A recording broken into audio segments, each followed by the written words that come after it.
Hey guys, Adam Bartomeo here again. Today we're going to be going over the escrow deposit. So we're still going over the as-is residential sales contract, but I want to specifically talk about escrow deposit. And the reason why is because some people don't understand exactly how it works or why or so on and so forth. But the as-is contract is mainly built to protect the seller, the buyer. In my opinion, it's mostly, and I think most people would agree with that, but there has to be some kind of protection for the seller as well. And this is part of that. So I wanted to dig in here. So the escrow deposit, sometimes called the good faith deposit, is where you put an offer in on a house and you say, I'm the buyer, I'm going to purchase this house. To guarantee you that I will purchase this house, I will give you this amount of money, the escrow deposit, if I do not buy the house. So if I decide to back out, I can go ahead and say, I don't want to buy the house. You don't have to. But you're going to lose your escrow deposit, and that's what you give to the seller. That's your way of saying, I'm loyal, I am going to definitely buy this house if you allow me to. All right? So that's what's up for grabs. The amount really depends on the property, on how aggressive you want to be with the property, the location of the area, which traditional, is it $1,000, is it $10,000? Sometimes it's percentage of what the purchase price would be, that kind of stuff. So it really depends.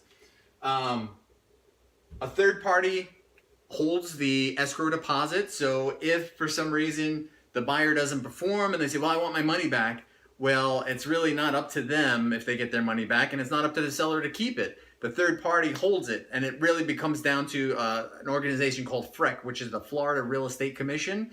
And once somebody disputes the deposit, they get involved and they make the decision. Now, if both parties agree mutually that, yes, I backed out and it needs to go to the seller, then that's fine. But if there is any confrontation, FREC, Florida Real Estate Commission, would determine that.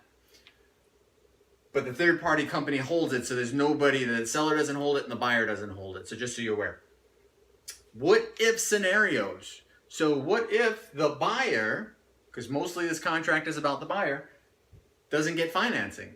Well, there's a contingency written in there that if they do not get financing or they don't follow a certain protocol, that they get their money back. So if they don't reach a certain interest rate, they don't get a 30-year loan potentially, they can back out of the deal and then get their escrow deposit back. Again, protection for the buyer.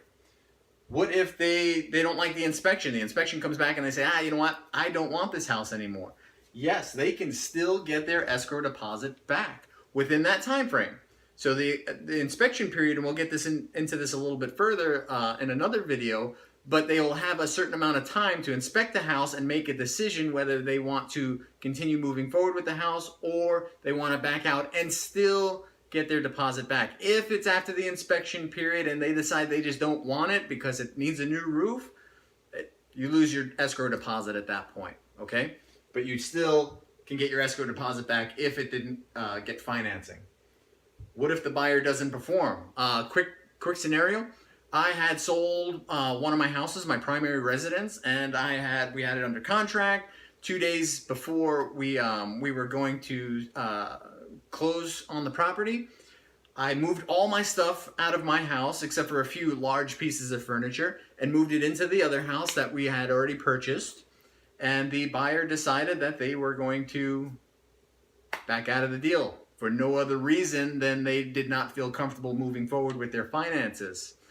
It was too late. They were done with their inspection period. They were done with their financing period. They were backing out for their own personal reasons.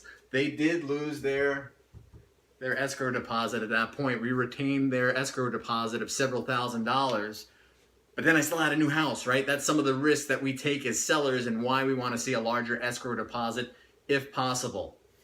But if they don't perform, yes, you can retain their deposit long as they've met these other contingencies. They could get financing, and they did supersede, or they did pass their inspection period.